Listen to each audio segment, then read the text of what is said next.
Hello, and welcome to On Spec. I'm your guest host, Nadine Gori. The waters of the Mediterranean Sea are famously beautiful, sparkling blue and crystal clear. But in recent years, these waters have become a graveyard for thousands of migrants and refugees trying to make a treacherous crossing to the safety of Europe. The crisis may have dropped from the news agenda, no longer making headlines, but the numbers of those attempting to cross has not. In the spring of 2022 alone, figures from the United Nations show that 16,223 migrants and refugees reached Europe by boat. Another 2,000 are missing, presumed dead. EU attempts to push back boats in a bid to prevent the crossings have failed. Even on the day I recorded this, 100 people, men, women and children, drowned in the Mediterranean. And as we will hear, volunteer activists on rescue boats who try to save drowning people have found themselves criminalized, accused of people trafficking. For On Spec, German reporter Bartholomäus Laffert investigates how this happened.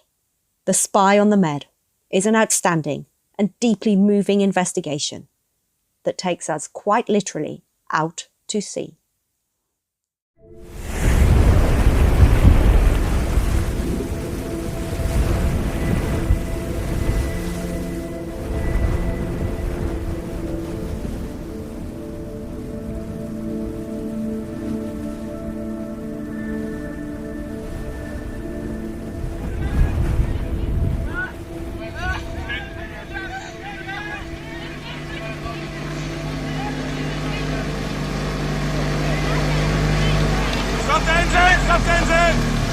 Stop the engine! Stay there, you're safe, stay there, okay? Yeah, the suit doesn't look really good. This is me, in May 2017. Yeah? I'm 22, and I'm sitting on an inflatable speedboat called a Rip, handing out life jackets and glow sticks. Yeah, let him get one more life jacket. You need more life jackets! I'm in the Mediterranean Sea, a few miles off the Libyan shore. I'm reporting on a humanitarian crisis unfolding here and the people trying to help. On the boat with me is Owen. He's a forester from Wales in his mid-50s. And Steph, a young doctor from Australia. They are some of the volunteers out today with an independent rescue operation called Sea Watch. Around us, there's nothing but the deep blue sea, and at least 8 rubber boats coming from Libya. Can you tell anyone who doesn't speak English that we won't leave you? We'll find which ship. Each boat is carrying more than 100 people, and we can see some of the tubes are losing air. Can you just go? It's late afternoon, which means the glow sticks we are handing out could soon be their only hope to be found by larger rescue ships or the Italian Coast Guard. We know that if they're not found before they sink, they will die. The baby was born on the boat. Our mothership, the rescue vessel Sea Watch 2, is out of sight and already fully loaded with people, including families with children. So Owen, Steph and I are left alone. We're trying to be quicker than the setting sun.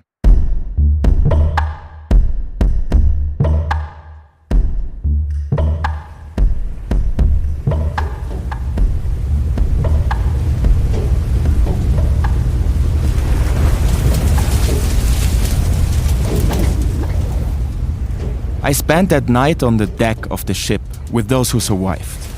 Their papery thermal blankets rustled in the wind, and I wondered how any of it could be real. I became a journalist at the height of what many people call the summer of migration in 2015. More than 1 million people from places like Syria and Afghanistan were making the long journey to my country, Germany, and elsewhere in Europe in search of asylum. Many died trying. I wanted to understand what was driving them to risk so much to get here.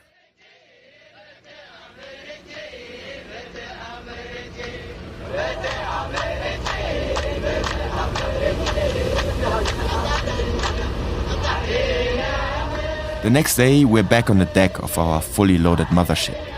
The migrants who were lucky enough to be rescued are singing and celebrating. But many others have disappeared. We soon learn that only 2 of 8 rubber boats we encountered got rescued. Some might have drifted back to the Libyan shore. Others might have capsized. People probably drowned. We would never find out. It's devastating, but we don't have much time to think about it. Soon, a crew member with binoculars shouts he can already spot some new boats in distress on the horizon. It is a blue rubber boat, at least 50 people on board. We all hope this nightmare will be over soon. That the European Union will step in and address what is becoming a mass grave in the Mediterranean. So volunteers and activists wouldn't be needed anymore. Since 2014, an estimated 24,000 people have died or gone missing in that sea. This is a story about the migration corridor that is, to this day, Europe's deadliest border.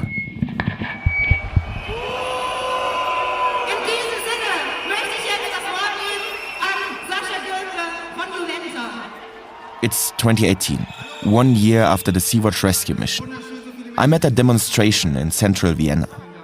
Sascha Gierke is standing on a small stage on the Heldenplatz, or the Square of Heroes in English.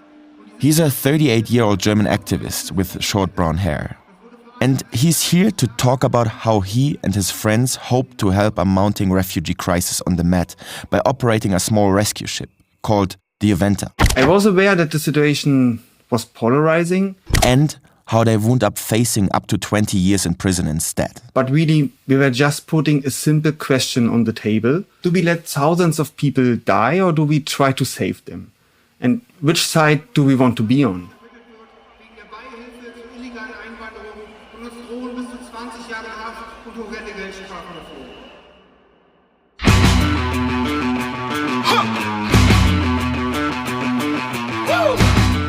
Sascha was born in East Berlin, back when Germany, and indeed Berlin, was split in 2.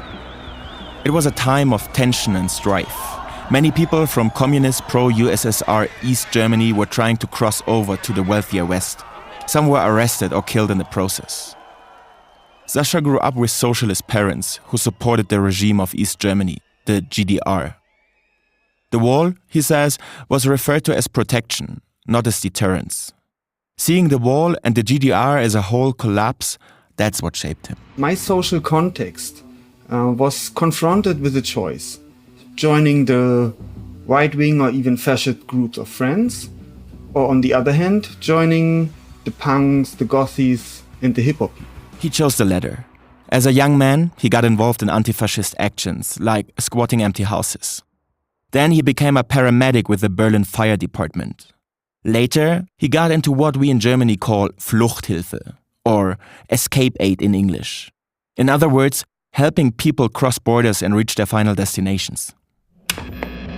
In the summer of 2015, Europe faced its biggest migration crisis since World War II. This summer has seen a huge movement of people across Europe. Hundreds of thousands of desperate people fleeing war. These are people who've just arrived off boats. German police check lorries for smuggled migrants. They've been walking across the border. The UN says the refugee problem in Syria is the worst since the Second World War. This is Pegida, an anti-immigrant movement. These events are known to attract neo-Nazis and Germany's far right. But what really Things got especially tense in 2015, when millions of migrants and asylum seekers were using what's known as the Balkan route in Eastern Europe.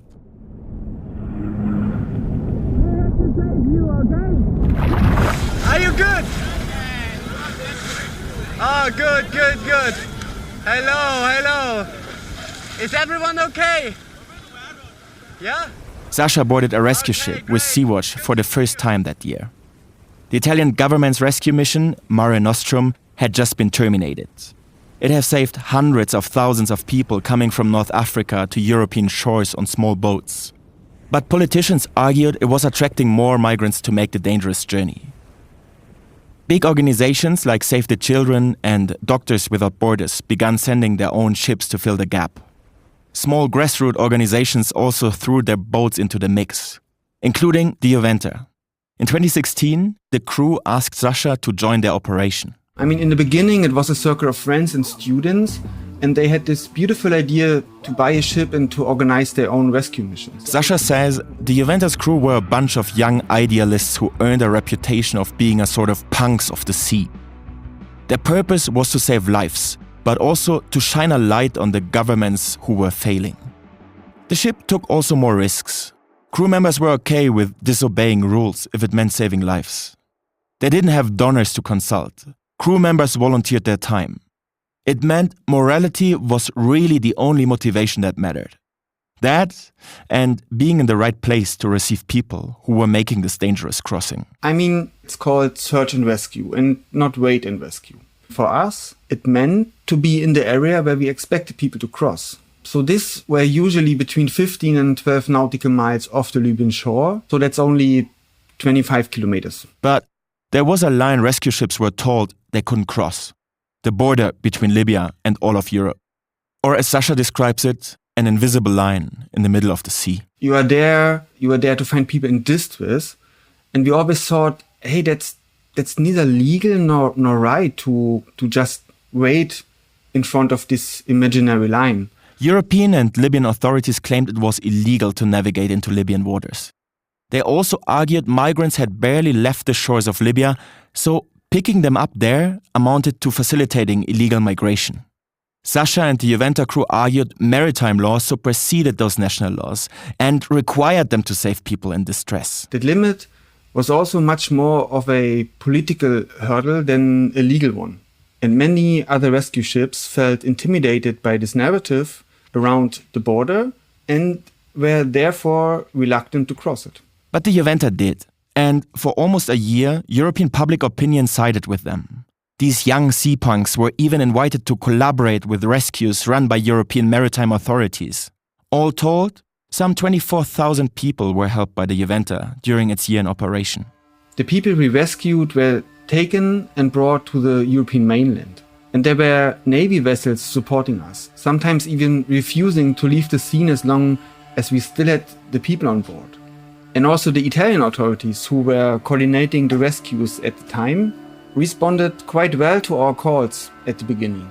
But then it changed. NGOs which rescue people in the Sea of Libya are working inefficiently with security agencies and encouraging traffickers. Matteo Salvini has accused the charity of working in league with people smugglers. The prosecutor told Italian television, in my opinion, those NGOs could be financed by the smugglers. Critics accuse the rescue boats of acting as a taxi service.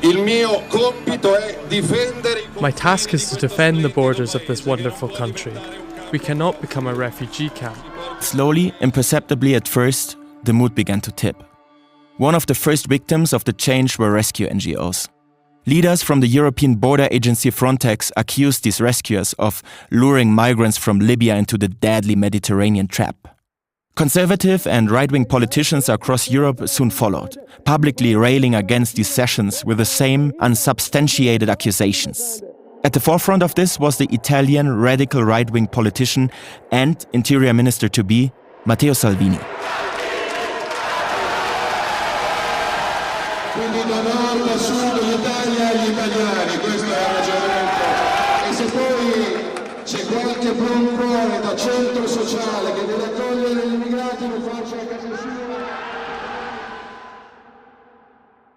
At first, Sasha and the Juventa crew thought the media storm, like all storms, would eventually pass. But the clouds just got darker and darker. In the spring of 2017, the crew was left alone at sea with 400 rescued people on board. They were forced to send out a distress call for their own ship. Authorities are usually quick to respond to calls like these, but that day, they were reluctant to assist them. Weeks later, something even stranger happened. The Juventa had only 5 migrants on board that day, but the Italian authorities ordered the crew to deliver them to the Italian island of Lampedusa. It was an unusual procedure. Until then, the Juventa had never brought people to the Italian mainland. Instead, they handed them over to bigger rescue ships or the Italian Coast Guard to be carted off to Lampedusa or Sicily. Now they were to make that lengthy trip with only 5 people on board, even though other ships had offered to take them on. Sasha couldn't understand why. It was actually on that very evening that I was left alone with Owen and Steph on the Sea-Watch speedboat. While we handed out glow sticks to these people, and would later find out many drowned anyways, the Juventa was called to Italy, with only 5 people on board. As far as we know, back then about 3,000 people arrived in the area of operation during those days, and the authorities left us with very little room to maneuver. I asked Sasha what it felt like for him that day. They threatened us with severe legal consequences. They shouted at us on the phone, and they put the board of the association in Berlin under so much pressure that even they caved in. And so we had to leave the scene in the direction of Lampedusa instead of staying with you guys in the area of operation. The Sea-Watch mission I was part of was on the other side of the radio that day. And I remember the radio calls with you on the Sea-Watch, and back then you said, hey, you can't leave us because there are at least 6 or 8 boats on the horizon and we are not able to help them by our own. Yeah, I remember it was crazy. I also remember this day quite well, and no one knew what was going to happen to all these boats. It was somehow horrible. We don't know how many people died, but what Sasha and his crew learned a few weeks later was that the Italian authorities in Lampedusa used this maneuver to bug the ship and hide little microphones on it to survey the crew's every move. It was part of an ongoing secret investigation. We had to put it bluntly, they value the ability to bug our ship more than the lives of the people. But things would get worse. Die italienischen Behörden haben das Schiff der deutschen Hilfsorganisation Jugend rettet beschlagnahmt. On the 2nd of August 2017, the Juventa was seized in the port of Trapani in Italy. Sasha was not on board, but when he heard about it, he was sure the Juventa would be back on the sea in no time. But the punk rescue ship never went on another mission. A few weeks later, Sasha received a 550-page file from prosecutors in Trapani. The same prosecutors who had ordered the seizure of the ship. The Juventa was suspected to be working with smugglers. And it started with information from a security agency whose people worked on another NGO ship. The other NGO ship was Hestia and was chartered by Save the Children. And this security agency, we learned then later out of the files, employed mainly former police officers, former military officers and coast guards. And one of them was named Pietro Gallo. Pietro Gallo was an ex-policeman from Italy who was employed by a private security firm named IMI Security, the firm that worked with Save the Children. His name appeared more than 100 times in the prosecutor's files sent to Sasha. The first times I heard his name, I must have thought something like, hey, what an asshole. And it was his claims that started the investigation. What shocked me the most was that I couldn't understand how people could act like that when they had been there with us. I mean, they saw the people, they saw us, they worked with us and also with other NGOs.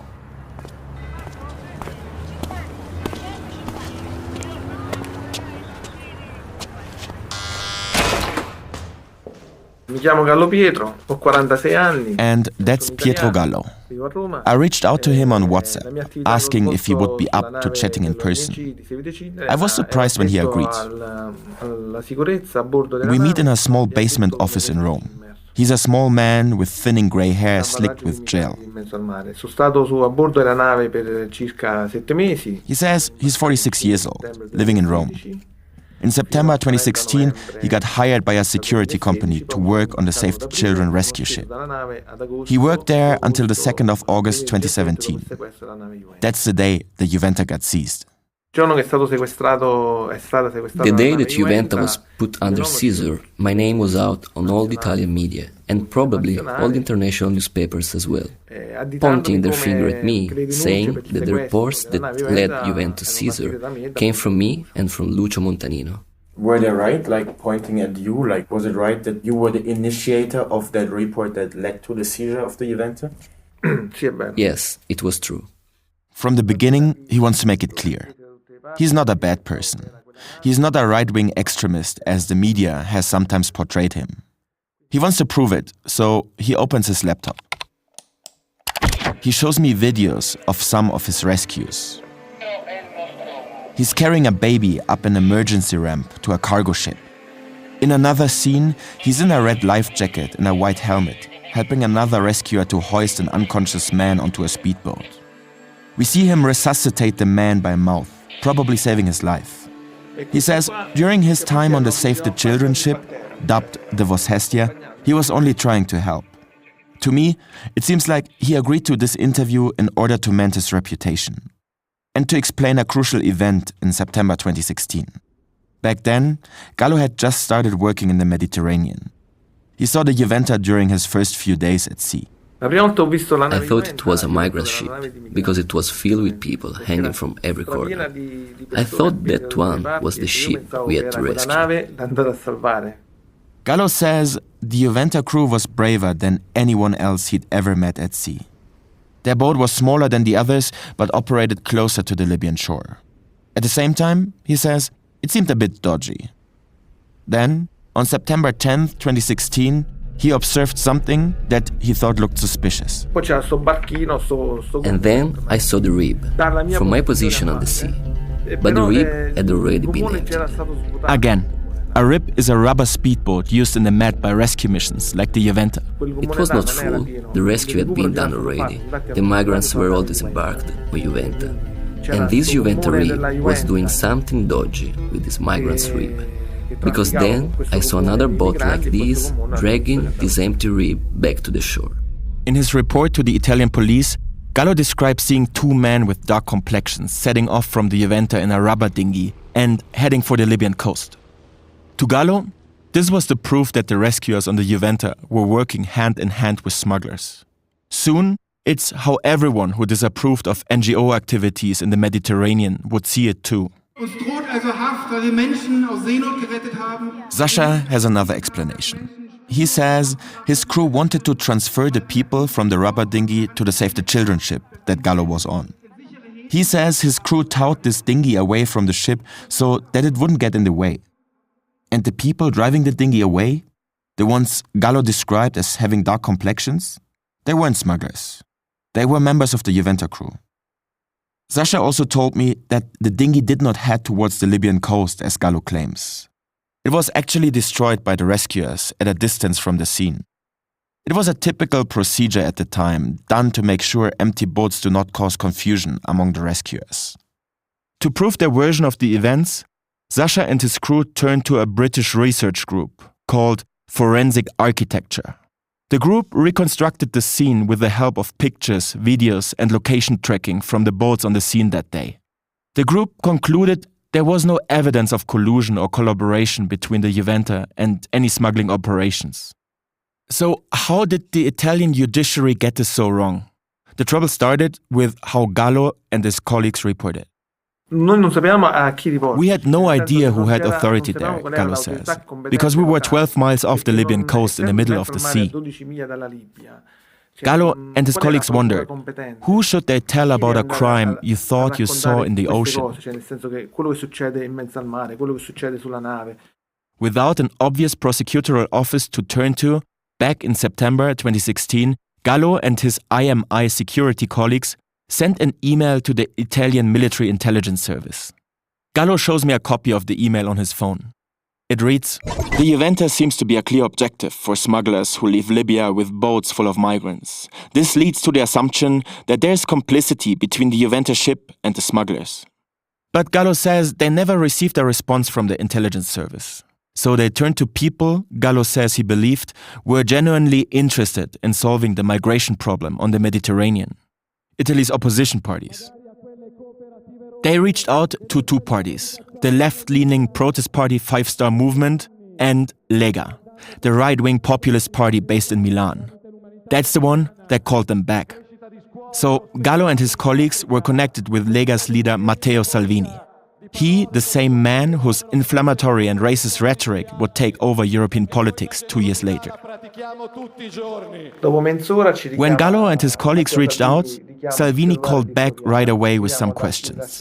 What were they doing? Where were they going? How long had they been on the ship? Salvini wanted to meet right away, in person. In the meantime, Salvini asked Gallo and his colleagues to send him any information they could get. That's how, over the next few weeks, Gallo became sort of a private spy on the Mediterranean. He took photos of business cards and crew lists. He collected images of crew members and rescued migrants on board. He also transferred videos from the Save the Children GoPro cameras to private hard drives. He shows me some of the files he still has on his computer. Gallo's colleagues forwarded the material to Salvini's intermediary. I reached out to Save the Children about Gallo and IMI security. The NGO denies any allegations of misconduct, and its sole mission is to save lives. Salvini's office wouldn't comment either, but in an interview with an Italian newspaper, he confirmed that he did meet with Gallo's co-worker. He said that she gave him highly interesting information. I asked Gallo what he and his colleagues wanted out of all this. He told me he didn't think the way the EU was handling migration, that is allowing private rescue missions to save drowning migrants in the Mediterranean, was the right way. If I have to go 12 miles off the Libyan coast to rescue people, Gallo says, I risk my life and they risk theirs. And then we watch them getting beaten up, he says. Wouldn't it be easier to just bring them from Libya to Italy? That way, I risk less, they risk less, he says. But instead what's happening now is a mockery. Still, I wanted to know if that's how he felt. Why did he report all this to Salvini? A politician who had already proved his platform was one built on inflammatory racist xenophobia that only served to make people more afraid of migrants. Yes, at the time he was saying stop immigration, it is true. But we didn't think that he would have faced the situation this way, like he is doing now. We didn't think someone would leave a ship with 150 people on board in the middle of the sea for a whole day. Pietro Gallo sees himself as a guy who just wanted to do the right thing, prevent people from dying at sea, but who happened to do the wrong thing. After all, Europe's panic about migration helped Salvini become the Italian Minister of Interior in 2018. When Salvini took office, he had Italy's ports closed to all NGO vessels. NGOs shut down their operations, one by one as a consequence. Salvini publicly boasted about having closed the Mediterranean route. No longer was the EU showing its humanitarian, helpful face. Instead, they were showing one of isolation. It's how Fortress Europe was born. A lot of different factors led up to this moment. But at least some of it can be tied back to Gallo and the claims he made about the Juventa. They used us and they used Gallo as a vehicle to investigate us, but also others. We learned that a large group of people were being investigated. And these are journalists, for example, but also lawyers and priests. Basically, Sasha says, anyone with a viewpoint opposite to Fortress Europe. He believes the Italian government prosecutors used Gallo as a means to crack down on the Juventa. Later, they used the Juventa to crack down on all sea rescue missions. Private sea rescue ships and even official EU operations are gone. Aircraft and drones survey the sea instead. In October 2020, Frontex, Europe's border and coast guard agency that operates as pan-European border guards, awarded a contract to Israel Aerospace Industry, an Israeli company that works with the French aviation giant Airbus to deliver a long-range military drone to monitor this EU's external border. All of this is not to rescue people, but to inform the Libyan Coast Guard of incoming migrants, so they can be pushed back from the borders and kept from European shores. When we are brought back from the Mediterranean Sea to the detention centers, we are extorted, we are tortured in such a way that we need to pay ransoms. We contact our families back in this poor situation that they are in, of which we are fleeing from. Why is this happening to us? This is the question. We guess we are not humans, I bet. Since 2016, with the gradual withdrawal of rescue ships, the EU and its member states have deepened their relations with Libya.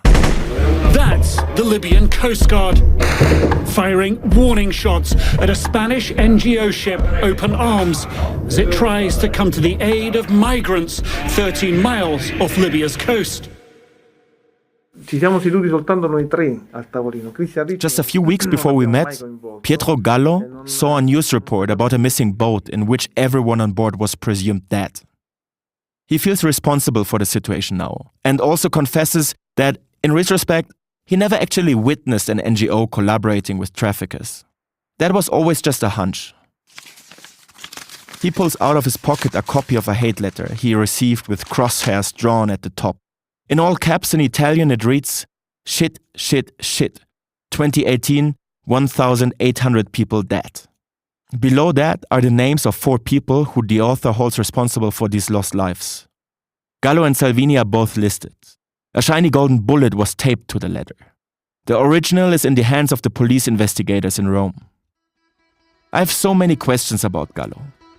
Is he really just a guy who was used and betrayed by right extremists like Salvini? Does he really regret it all? They went to save people, and now the risk up to 18, 20 years in jail. I mean, there is no justice. If these people are going to be convicted, I don't want to be an Italian citizen. Gallo didn't think the Juventa crew would actually get charged.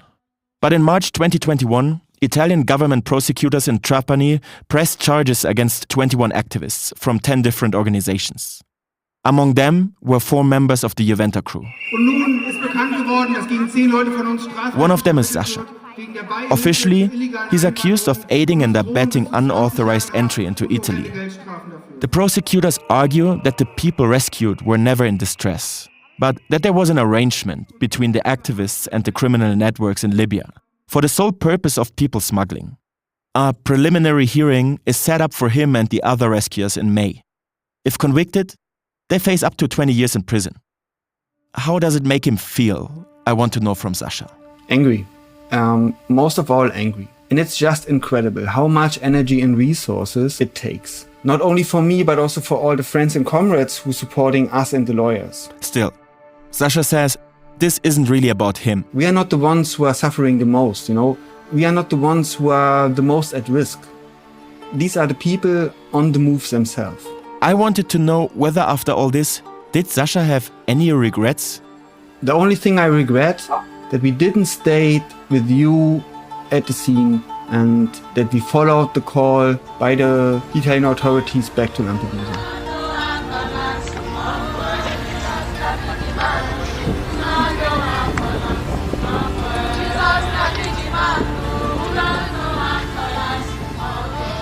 When I think back to that day on the Sea-Watch mission, I remember feeling so helpless in that chaos. It makes me think there has to be a better way to do all this. There has to be a reality where the EU lives up to its responsibilities and sends its own rescue ships. And volunteers who are just trying to help save lives are no longer accused. It hasn't happened yet. For On Spec, I'm Bartholomäus von Laffert in Rome.